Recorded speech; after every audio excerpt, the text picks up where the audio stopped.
Donc maintenant, ça enregistre. Là, ça enregistre. Voilà. Donc moi, Bon, ce que je ferais, je serais toi, ce que je ferais, c'est que je ferais le meeting là, avec Google Meet, je l'enregistrerai et je le mettrai après sur Facebook. oui, je le mettrai sur Facebook et sur YouTube. Il y en a sur YouTube. Tout Alors à fait, sur je le ferai après. après, Ouais, parce que toi, généralement, tu fais le Facebook direct. oui, C'est pour ça que tu as des problèmes. j'essaye. Ce que je voudrais, donc, c'est, avoir plus de participants, et je vise surtout les Morlaisiens puisque Bien Morlaisiens, sûr. hein, et je sais que pas mal de gens regardent, relativement peu en direct. Les directs d'1 heure, tu vois? Il y en a 5-6 qui, se branchent pendant cette heure. Mais une fois que c'est terminé, le direct, ça reste sur, Facebook et des gens le voient en différé. Ils sont relativement, pour moi tout est relatif évidemment, mais je trouve que le chiffre n'est pas inintéressant. Ça tourne pratiquement, toutes les semaines alors que je me débrouille très mal, ça tourne entre 30 et 40, parfois un Ah peu oui, quand plus. même, d'accord. Ok. En 2 ou 3 jours, c'est-à-dire jusqu'à samedi soir ou dimanche, il y aura 40, souvent une quarantaine de personnes qui ont regardé et D'accord. j'ai des raisons de croire que pour beaucoup, ce sont des Morlaisiens. J'aimerais qu'ils prennent un petit peu, plus, d'audace et qu'ils interviennent sur Google Meet. Alors à ce propos, je vais faire quelque chose, je vais mettre, sur cet écran, heu, l'URL que normalement ils devraient voir. Alors j'ai un petit problème encore ce soir, c'est que, je n'ai pas 2 écrans. Parce que Ah, je ne suis pas chez moi, je suis pour, 3 semaines à Paris, donc je n'ai qu'un seul écran. C'est pas très grave, mais enfin là, ça ça aurait été mieux d'en avoir 2. On va parler de philosophie, hein, mais ça m'arrange que, tu me donnes un coup de main en informatique. tu sais, l'informatique, c'est une philosophie en soi. Hein. J'ai pas compris. L'informatique, c'est déjà une philosophie en soi. Bah oui, au titre de la technique, de toute façon, tout est philo, hein. On philosophe sur tout, hein. Hein. Ah tiens, à ce propos, j'aurais bien aimé qu'il y ait plus de monde. Le thème de cette année reste le bonheur. J'ai plusieurs fois, plus ou moins, attends, une seconde. Allô? Allô? Ah bonjour Patricia, comment vas-tu? J'ai je attends, je comprends presque pas.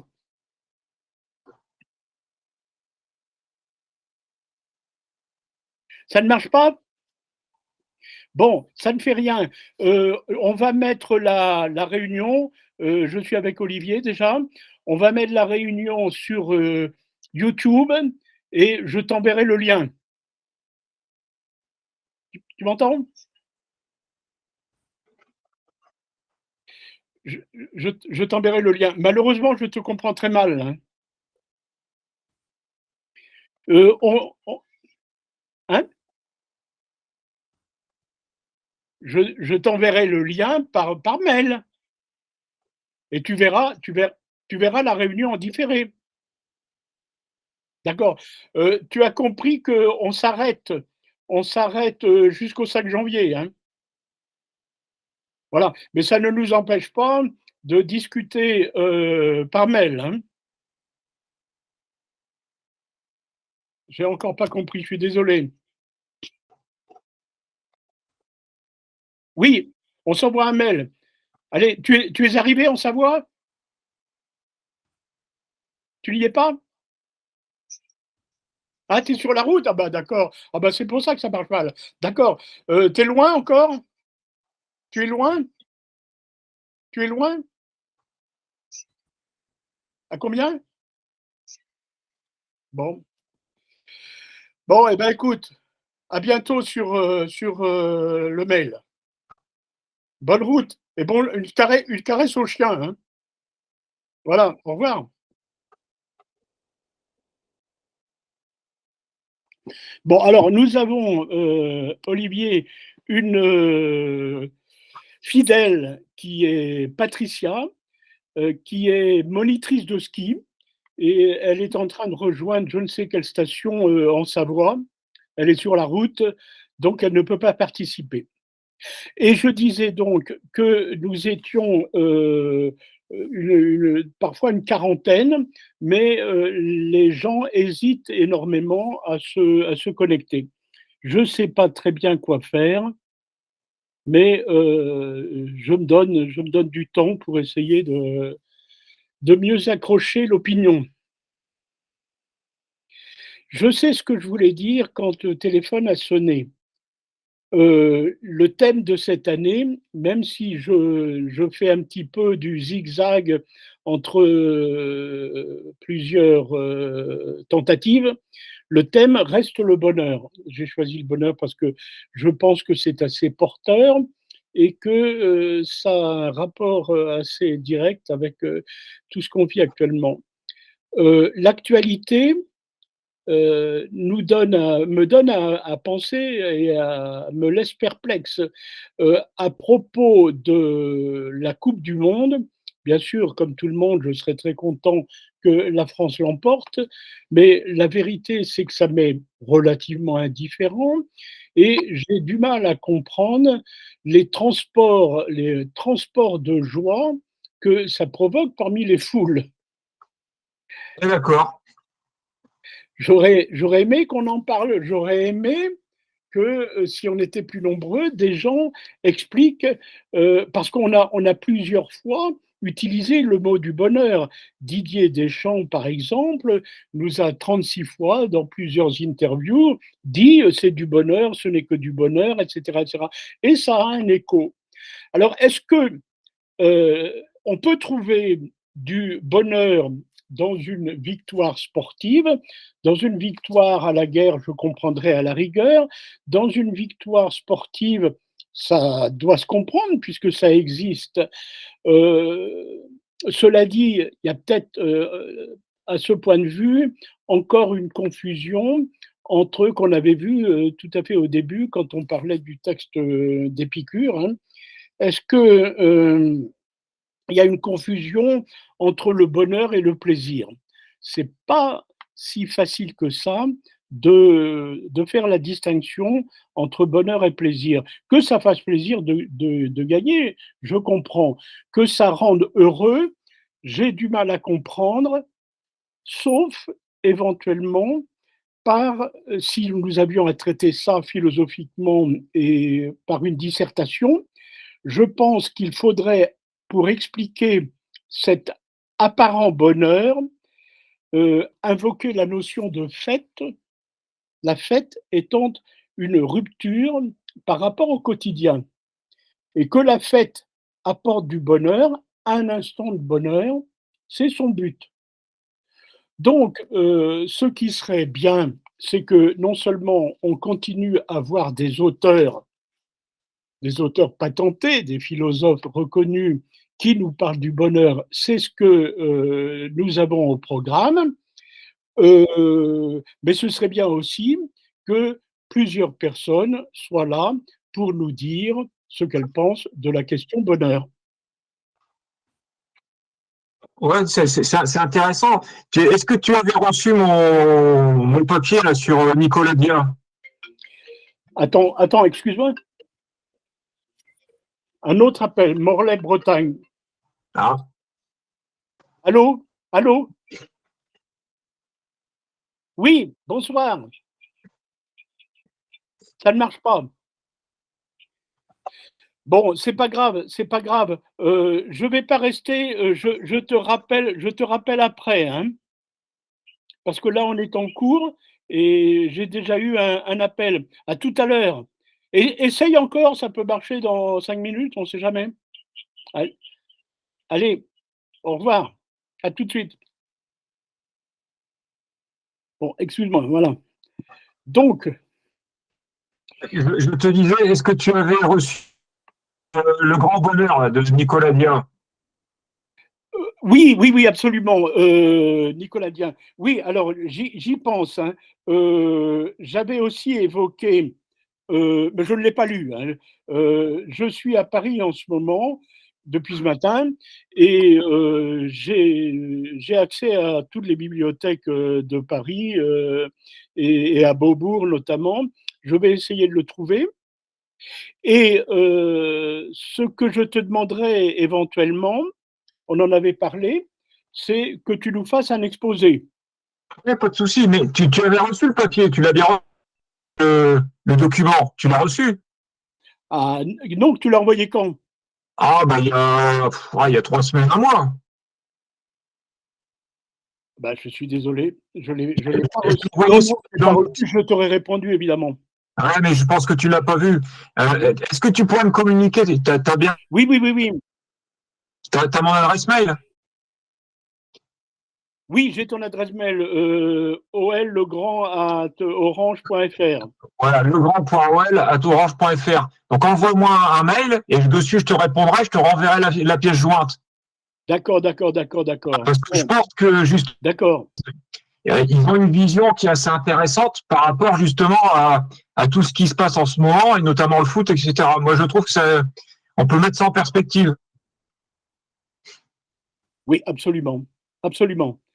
Et le fait est que c'est pas un fantasme. Ça nourrit quelque part un besoin de changer par rapport au quotidien qui génère l'ennui quand c'est pas la déprime, et pour certains même pire encore. Euh, Par le biais de la fête, on vit mieux. Et donc, on peut concevoir le bonheur comme un état permanent, c'est l'idéal, mais de toute façon, on sait bien qu'en fait, d'état permanent, il y a toujours une fin, comme quoi le bonheur a malgré tout un côté limité par définition, mais on peut aussi concevoir le bonheur comme des instants de bonheur. Et la question est de savoir où et comment on va susciter des instants de bonheur et les multiplier si possible. Et pourquoi pas le sport? Pourquoi pas? Moi dans le sport, j'appelle pas ça le bonheur, j'appelle ça de la joie. Voilà, tout simplement. C'est éphémère, c'est un moment de joie et voilà quoi. Oui, mais ce n'est pas par hasard que notre langue se pique d'être une des plus riches, et sa richesse tient pour une grande part à sa possibilité d'exprimer des nuances diverses et variées, comme d'autres langues ne savent pas faire. Et la joie, le bonheur et le plaisir ont de toute évidence un rapport, mais ne sont pas réductibles l'un à l'autre. Il y a une hiérarchie au moins. C'est un moment plutôt épicurien. J'ai plutôt tendance à croire que l'absence de trouble contribue au bonheur qu'un événement sportif. Dans le long terme, comment dire, la sentence épicurienne a beaucoup plus de que des moments éphémères comme le foot ou autre chose. C'est ma vision. Oui, alors Épicure, autant que je me souvienne, on en avait parlé un petit peu dans les premières séances, autant que je me souvienne, euh, aurait plutôt tendance, il me semble, à mettre sur le même pied plaisir et bonheur. Épicure, Épicure, enfin, il parle pas forcément du bonheur, il parle Non. de l'absence de trouble. Hein, c'est vraiment ça qui cible dans son discours, enfin la lettre à Ménécée. Oui, Et moi, ça me semble intéressant. Effectivement, l'absence de trouble, étant que mentale, pour moi, ça contribue au bonheur. Oui, oui, oui, oui, oui. J'aurais plutôt tendance à dire que c'est davantage une caractéristique du stoïcisme, l'absence de trouble. Le stoïcisme étant effectivement l'aspiration à une indifférence par rapport autant à ce qui provoque du bonheur ou de la joie que par rapport à ce qui provoque le contraire, c'est-à-dire de la souffrance ou de la peine. Pour le stoïcisme, la règle est d'accepter les choses comme elles viennent et ne pas surinvestir par ses propres réactions et être un petit peu indifférent. On va parler aussi dans les prochaines séances en janvier du bonheur selon les stoïciens, Marc Aurèle, dans les latins, etc. Quelqu'un. Ah, attends, voilà. Je crois que quelqu'un arrive. Je crois que quelqu'un arrive. Donc, voilà. Arlette, Arlette, tu m'entends? Bon, on va pas se soucier. Elle n'a pas d'ordinateur, elle n'a qu'un téléphone et elle entend, peu importe. Hein. Donc, voilà. Je vais si tu veux, maintenant, passer à une petite préparation que j'ai faite pour en terminer avec Platon. Entre parenthèses, mais je n'ai pas bien compris le rapport que tu as à Morlaix et à la Bretagne et où tu résides en permanence, si c'est pas indiscret. Alors, j'ai aucun rapport avec Morlaix, hein, je te rassure. En fait, je viens pas très loin de là où tu es probablement actuellement. Et je vais régulièrement en Bretagne, parce que j'ai de la famille là-bas, voilà. Mais plutôt du côté de Mais Brest. en Bretagne, à Morlaix ou ailleurs? Non, ailleurs que Morlaix, à Brest. À Brest. D'accord, d'accord. Tu es près de Paris? Je suis pas très loin de Paris, oui, tout à fait. À Je Versailles. suis pas en train. Oui. Ah oui, en effet, en effet, en effet. Bon, si il t'arrive de venir à Paris? Jamais, Jamais? jamais, jamais. Bon, bah tant pis, c'est pas grave. Bon, alors je continue sur ce que je racontais. Entre parenthèses, si des gens en direct sur Facebook regardent ce qui est possible, je le sais, mais après, hein, je vois les chiffres. Hein. Euh, j'en profite pour rendre un hommage à quelqu'un qui a disparu hier et qui était un philosophe de grande qualité, et le président de l'université de Bretagne occidentale. Il y a une université de Bretagne occidentale à Brest et à Quimper. Le président était un certain Mathieu Gallou, qui est disparu hier à 50 ans. Et c'était avant qu'il préside l'université, un prof de philo dont j'avais suivi quelques cours, et notamment sur Platon. Et il est malheureusement disparu très rapidement d'un cancer foudroyant. Et c'est bien malheureux quand on a 50 ans et qu'on a réussi à ce point-là dans la vie et qu'on est touché par la maladie. Là, on se demande où est le bonheur. Hein. Bon, alors, je voudrais en terminer avec Platon. Nous avons consacré exceptionnellement 4 séances à Platon. Par rapport au thème du bonheur, il en fallait sans doute moins. Mais je me suis fait plaisir, si on peut dire. En tout cas, j'ai ressenti l'envie de regarder de plus près Platon, parce que, en ce qui me concerne, j'ai fait des études de philo très tard. En arrivant en pré-retraite, j'avais 59 ans ou 60 ans, hein, et j'ai passé en accéléré la licence et puis la maîtrise, mais ça a été vraiment expédié et ma connaissance de la philosophie a un côté vraiment un peu superficiel.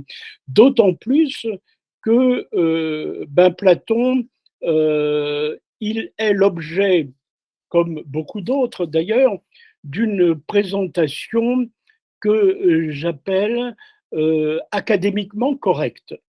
Euh, je ne sais pas si tu as pu lire ce que j'ai mis la semaine dernière à propos de la République et à propos des lois.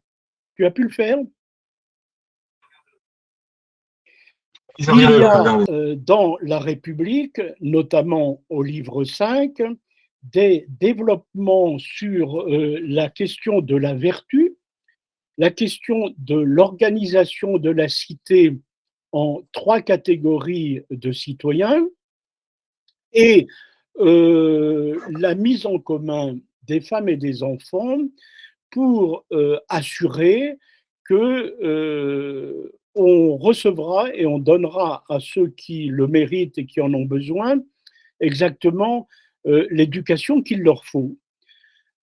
Moi, je vois dans ce passage et quelques autres la première source du totalitarisme. Alors, si on s'avise de dire une chose comme ça euh, en faculté, n'importe où, aussi bien à Brest, j'étais à Nanterre, en ce temps-là j'étais parisien, j'étais à Nanterre, eh ben, on est mal vu, on est mal reçu, hein. Il ne faut pas dire que Platon est l'un des pères fondateurs du totalitarisme. Cela me semble pourtant difficilement contestable. Preuve à l'appui, texte à l'appui. Cela étant, j'ai continué et notamment, je me souvenais de sa dernière œuvre qui est Le Timée, où il développe un véritable ésotérisme qui le classe parmi les philosophes ésotériques, dont Pythagore, dont il avait subi l'influence. Alors, par rapport à ça, j'ai fait cette petite préparation que je voudrais essayer de montrer maintenant, au risque, de louper et de me tromper dans les commandes. Pour faire ça, je crois qu'il faut que je lance Keynote. Donc je vais faire. Mais qu'est-ce que tu penses de ce que je viens de dire sur l'aspect totalitaire et sur l'aspect ésotérique? Est-ce que ça correspond un petit peu à ton approche, parce que tu n'es pas sans avoir lu un peu Platon aussi? Alors, je ne suis pas très fan de Platon pour plein de raisons, mais non, j'avais pas cette vision-là de totalitarisme. Ça m'intéresse ce sujet-là. Moi, j'ai plutôt la vision de Platon de l'arrivée du christianisme et que Platon, il n'a pas eu de bol, il est arrivé avant Jésus, il n'a pas eu la chance de connaître Jésus. Et ça c'est aussi une perspective qui m'intéresse. C'est tout un pan de l'histoire de la philo qui est sous-jacent à ce que tu soulignes. Platon est le philosophe le plus important de l'Antiquité. Souvent même le dit fondateur avec Socrate et Aristote, En réalité, il y a les présocratiques avant, mais Platon est certainement le plus grand fondateur de tous ces philosophes de l'Antiquité, hein. Cela étant, il y a une présentation de Platon qui se doit d'être ce que j'appelle académiquement correcte. Moi, je suis intellectuellement, je crois du moins, un peu rebelle à la formatisation des esprits. Et je pense que l'institution université, comme l'école d'ailleurs, hein, a pour but d'uniformiser les perceptions et les opinions générales. Bien sûr, il y a une liberté de penser dans notre société, mais liberté de penser, selon moi, à l'intérieur d'un certain cadre. Et c'est à ce cadre-là que j'ai envie, un peu malgré moi, de m'attaquer. Cela dit, je le fais à titre personnel et quand je me trouve dans la situation d'initier, comme je l'ai fait plusieurs années de rang à la MJC de Morlaix, d'initier des amis, des concitoyens à la philo, je ne mets pas ça en avant. Mais comme j'ai pris un petit peu mes distances, je suis en train de prendre mes distances par rapport à l'atelier, et comme je voudrais me sentir plus libre, il m'arrive de le dire plus fréquemment, et c'est ça qui me motive. Jouer avec les frontières. Il y a un Platon qui n'est pas académiquement correct. Par rapport à la philosophie politique, il y a incontestablement du totalitarisme dans la République et dans les lois. Je l'ai montré par des textes. Maintenant, ils passaient la semaine dernière. Je crois que je les ai mis sur YouTube. On ira voir. Mais pour l'instant, je voudrais voir l'aspect ésotérique chez Platon. Et pour ça, on va essayer de lancer ma préparation avec Keynote.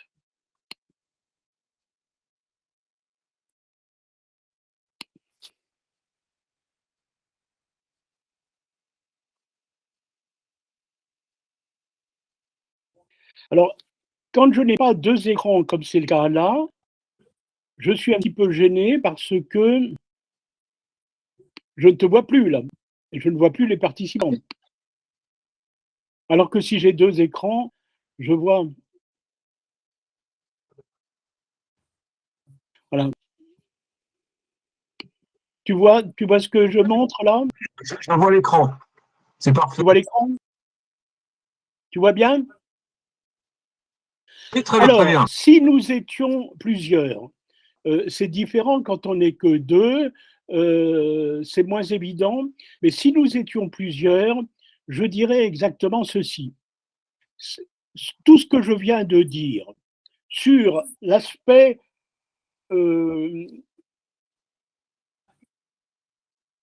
académiquement incorrect de Platon, il faut l'oublier. Ça, c'est mon opinion personnelle. Quand on fait de l'initiation vis-à-vis de plusieurs personnes, on adopte la démarche de tout le monde.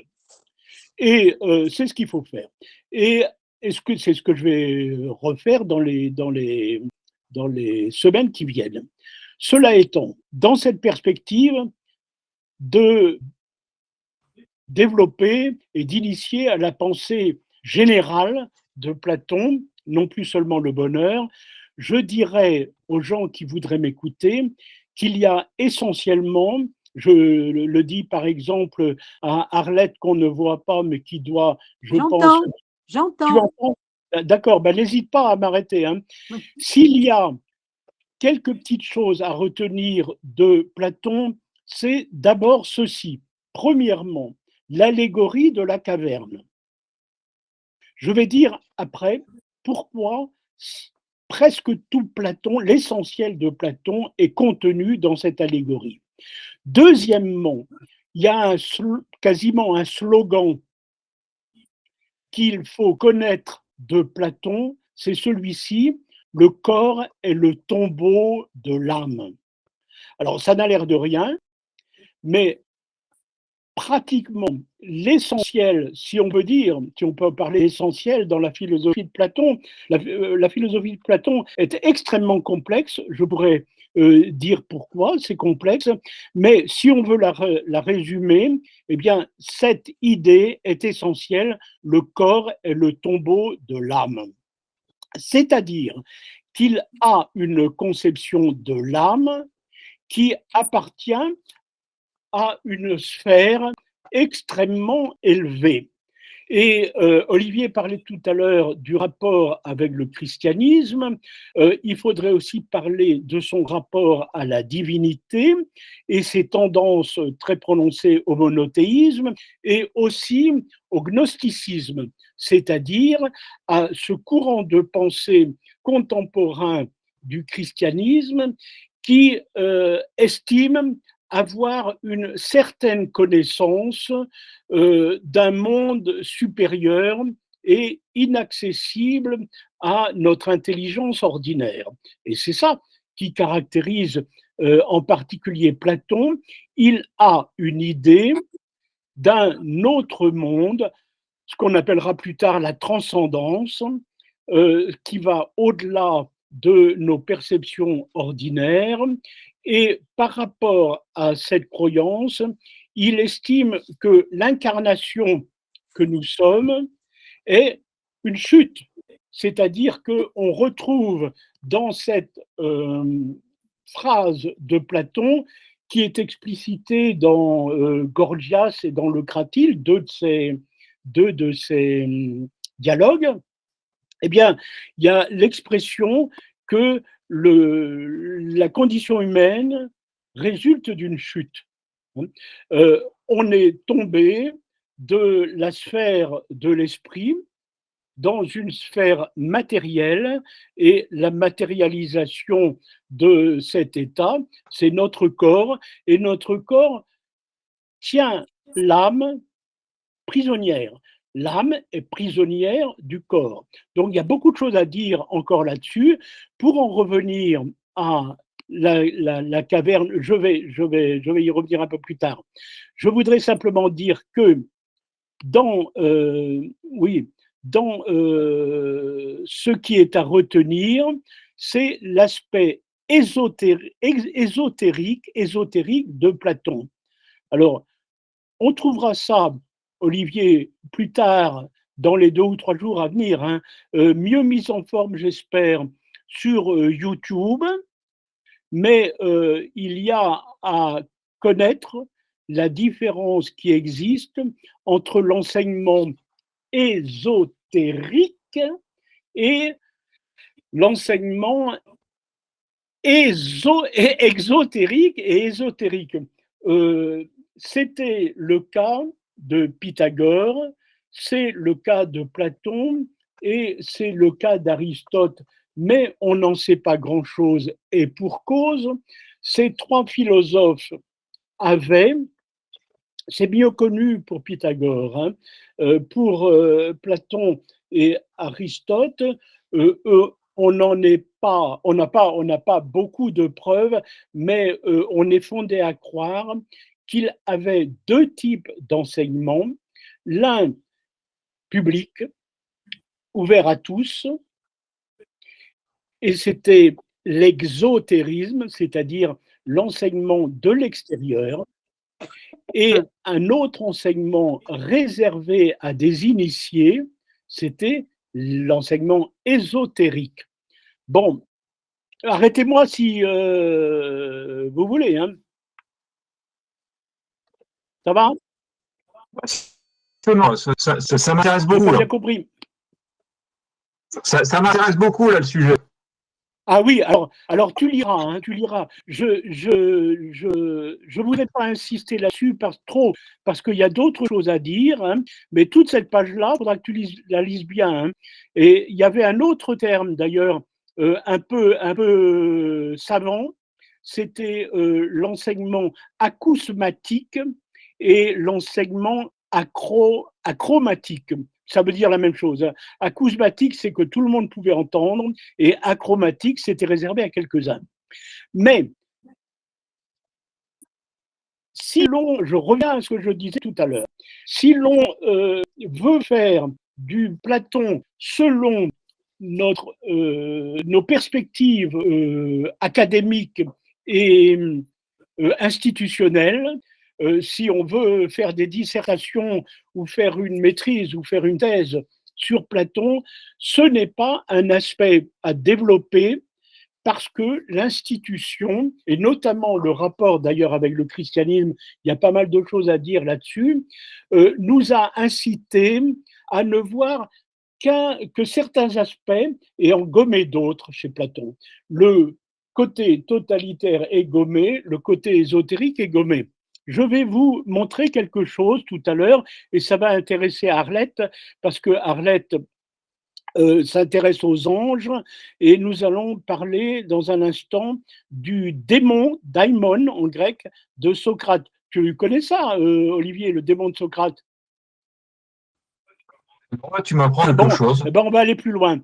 Mais avant de rentrer dans ces détails, je suis en train de faire, c'est ça que je voudrais bien insister, je suis en train de faire une lecture incorrecte de Platon. Alors, je voudrais quand même revenir à la lecture correcte. Le démon de Socrate, on va en parler dans une seconde. Platon est surtout, comment dirais-je, traité pour quelques aspects de son œuvre, pas ce que je dis. Si vous voulez parler de Platon, pensez à l'allégorie de la caverne. Hein. Pensez à son côté ésotérique, pensez-y, mais oubliez. Il faut surtout mettre en avant la théorie des idées. Et par rapport à ça, je rappelle que je conseille l'Atlas de la philosophie dans le livre de poche, qui consacre 4 ou 5 pages à Platon qu'on aurait pu lire si on avait plus de temps. Mais avant de lire ça, je voudrais rappeler la théorie des idées. Idée n'est pas à prendre dans le sens du tout que nous lui donnons actuellement. Les idées sont la réalité archétypale, si je peux dire, ou archétypique, je ne sais pas, qui préside à notre perception du monde. Je disais tout à l'heure que le corps était le tombeau de l'âme. Cela veut dire, en réalité, cela résulte du fait que la réalité totale se divise en deux parties, une partie supérieure qui est inaccessible au sens. Or, toute la connaissance, et c'est le deuxième aspect de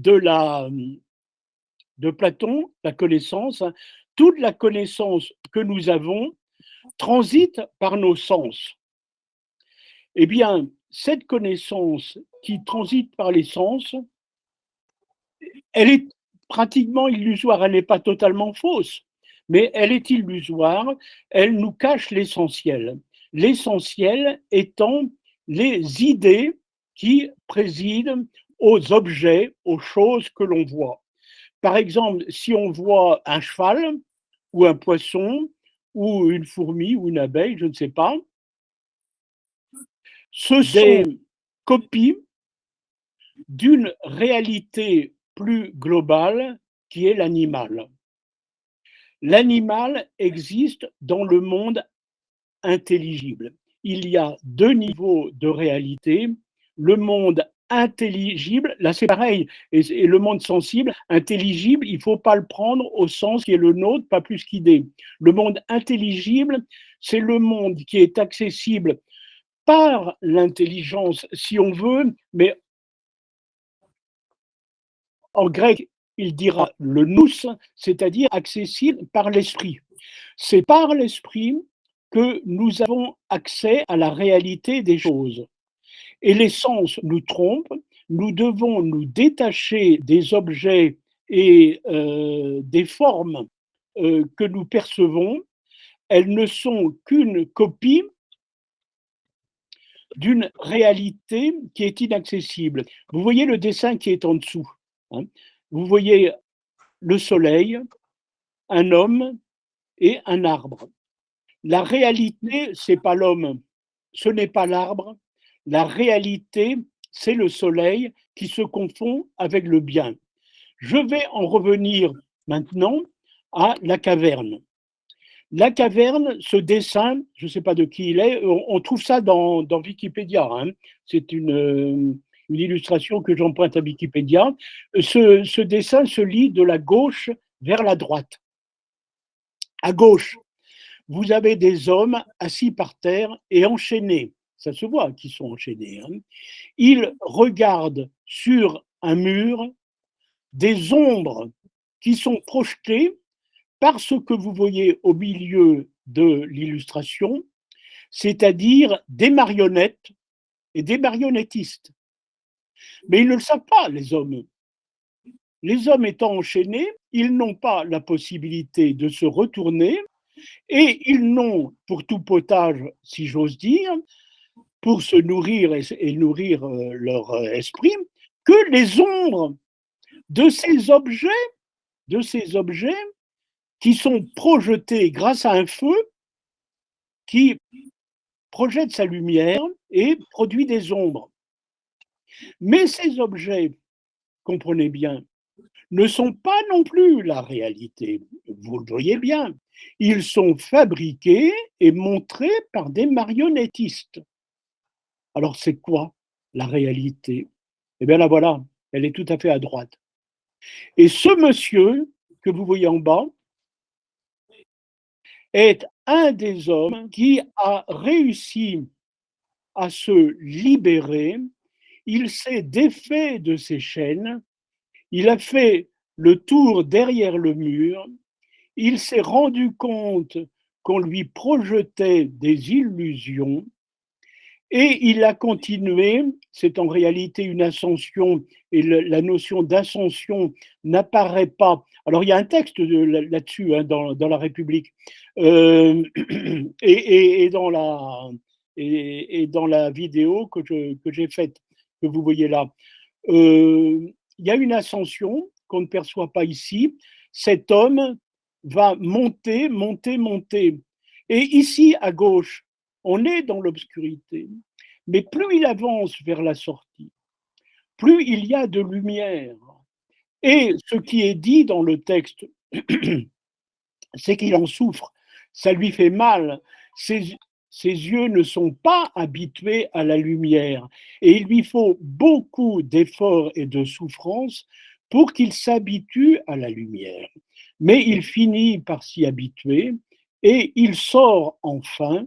Et là, il a la réalité sous les yeux, la vraie réalité, c'est-à-dire la lumière du soleil qui n'est pas la lumière du feu. Et il voit tout ce qu'il y a à voir qui constitue la réalité. J'en ai fini de mon discours et je vous signale simplement, on va voir ça plus bas. Plus bas, vous avez le texte, hein. J'ai mis ici, donc ça se trouvera, cet enregistrement là va se trouver sur YouTube, hein. Donc on ne va pas le faire maintenant parce qu'on y passerait tout notre temps, mais vous pouvez lire, c'est dans le livre 7, le récit par Platon de ce qu'on appelle l'allégorie de la caverne. Représente-toi des hommes qui vivent dans une demeure souterraine en forme de caverne, possédant tout le long de la caverne une entrée qui s'ouvre largement du côté de la lumière. À l'intérieur de cette demeure, ils sont depuis leur enfance enchaînés par les jambes et par le cou, en sorte qu'ils restent à la même place et ne voient que ce qui est l'air en avant d'eux, etc. Bon, alors, tout ceci pour dire que… Ah oui, pour terminer, mais je vous laisserai lire ça à tête reposée, c'est très important et souvent on oublie de le dire quand on résume l'allégorie de la caverne, cet homme qui s'est libéré, c'est l'image du philosophe. C'est ça que la philosophie doit nous apprendre. Nous retirer de nos illusions, et ça fait mal, et il faut beaucoup d'efforts. C'est une ascension pénible, mais qui produit aussi, Olivier parlait tout à l'heure, de la joie. Il faut simplement avoir la force et la capacité de le faire, mais au bout du compte, il y a la joie. Mais il y a plus que la joie. Il y a aussi l'amour, parce que l'amour, c'est aussi l'idée du bien, mais il faudrait beaucoup de temps pour développer le rapport entre le bien, le beau, le vrai, le juste et l'amour. Tout ça, c'est un. Le tout est un, c'est l'idée du bien.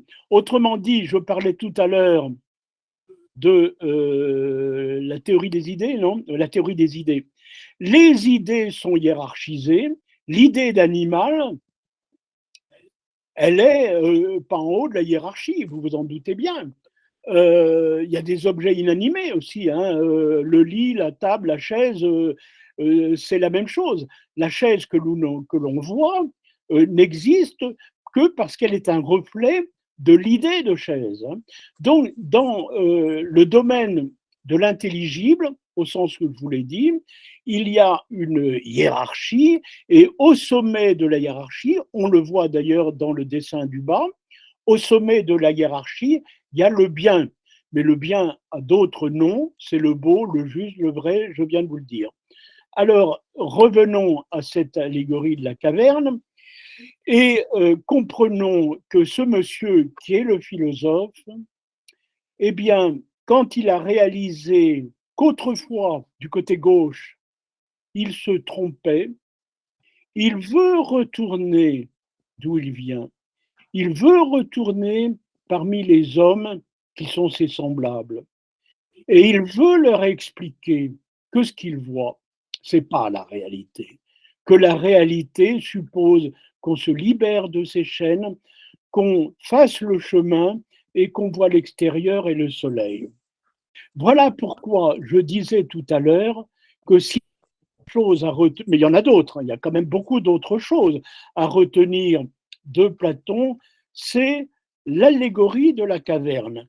Et dès cet instant, avec ce que je viens de vous raconter depuis un moment, vous comprenez mieux et vous comprenez, je pense, justement l'importance de cette idée, le corps est le tombeau de l'âme.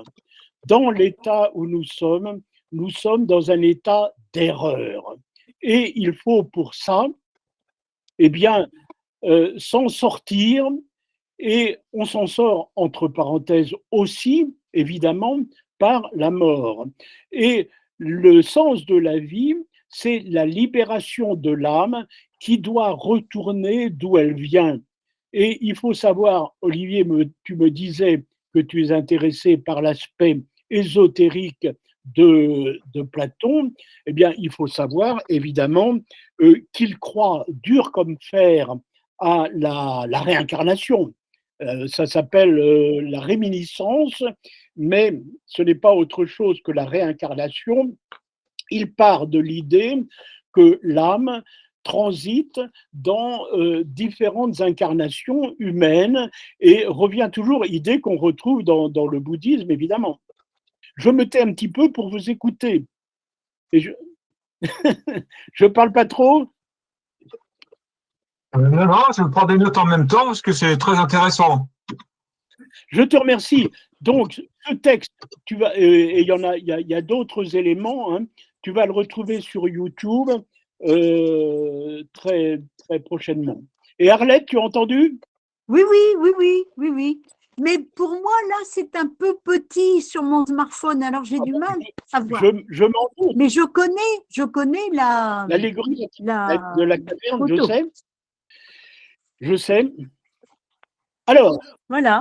je disais que ça fait partie d'un d'un Platon dont on parle peu. Moi, j'ai entendu plusieurs fois, évidemment, parler en cours de philo, de l'allégorie de la caverne. On vous dit des tas de choses, mais on vous dit rarement que Platon, d'ailleurs, je ne vous l'ai pas dit, attends, je crois que j'ai perdu mon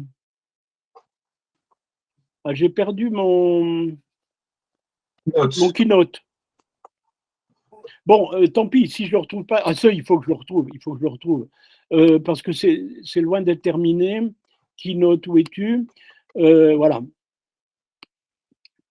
Ce que donc je ne vous ai pas dit, c'est que ce monsieur retourne parmi les hommes pour leur expliquer ce qu'est la réalité et leur dire qu'ils se trompent. Et qu'est-ce que vous croyez qui se passe?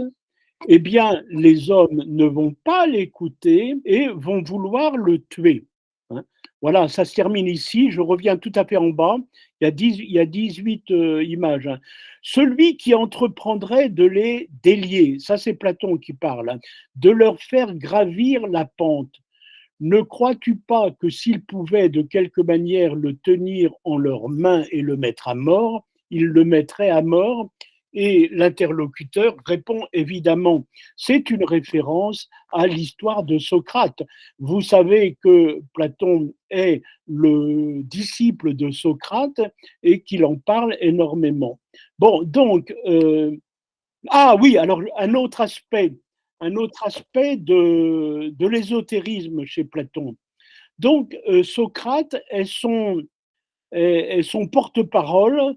Et dans l'apologie de Socrate, il faudra que tu lises ça de plus près aussi, Olivier, Socrate parle de son démon, c'est la traduction du mot grec daimon, qui a été transformé puisque le christianisme s'est emparé de beaucoup de choses chez Platon en le transformant. Et le démon de Socrate est un personnage intermédiaire entre les humains et la divinité et qui lui dit ce qu'il convient de faire ou de ne pas faire. Je vais essayer de grandir un peu le truc pour que vous puissiez lire. Je ne sais pas si Arlette verra. Non, c'est trop petit pour moi. Mais je regarderai après.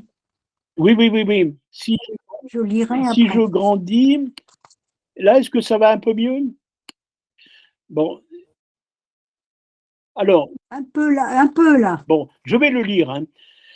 Mais peut-être qu'il paraîtra absurde. Donc, c'est Socrate qui dit ça, qui parle de son démon. Qu'est-ce que c'est que le démon de Socrate? Eh bien, c'est ce que nous appelons, nous, un ange. Et il se trouve que pour Socrate, l'ange a été toujours présent dans sa vie et lui a indiqué le bon chemin ou le mauvais chemin, par où il fallait aller et où il fallait s'abstenir et se détourner. On écoute Platon.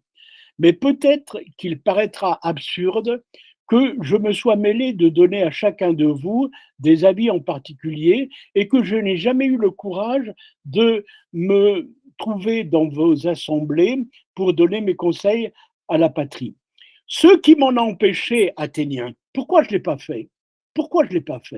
C'est ce démon familier, cet ange familier, ce daimon, cette voix divine dont vous m'avez si souvent entendu parler et dont Mélitus a fait plaisamment un chef d'accusation.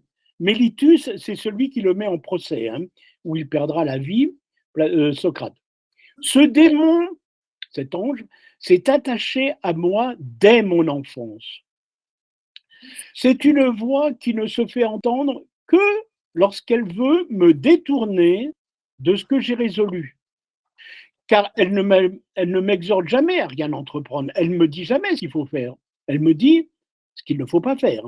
C'est elle qui s'est toujours opposée à moi quand j'ai voulu me mêler des affaires de la République. Vous vous rappelez que Platon a voulu s'occuper de politique, mais qu'il en a été détourné. Là, c'est Socrate qui parle, mais par Socrate, c'est Platon. Hein. Donc, d'après Platon, Socrate n'a pas fait de politique parce que son démon s'y est opposé. Et elle s'y est opposée fort à propos, car il y a bien longtemps, Athéniens, croyez-le, que je ne serais plus en vie si je m'étais mêlé des affaires. Et je n'aurais rien avancé, ni pour vous, ni pour moi. Donc si je n'avais pas écouté mon démon, il y a longtemps que je serais mort. Ne vous fâchez point, je vous en prie, si je vous déguise rien. Tout homme qui voudra s'opposer franchement et généreusement à tout un peuple, soit à vous, soit à d'autres, et qui se mettra en tête de m'empêcher qu'il ne se commette des iniquités dans la République, ne le fera jamais impunément. Et j'en termine avec cette deuxième partie. Il en parle dans l'Apologie de Socrate. C'est de là que vient ce texte, l'Apologie de Socrate. C'est un des premiers textes de Platon, donc Platon jeune. Eh bien, là, il va nous dire, rappelez-vous ce qui se passe, je ne sais pas si tout le monde le sait, mais Platon, une fois condamné dans ce procès, hein? Socrate, oui, pardon. C'est Catherine qui vient de parler? Oui. Elle est là, Catherine? Ouais. Allô? Ouais. Bon, d'accord.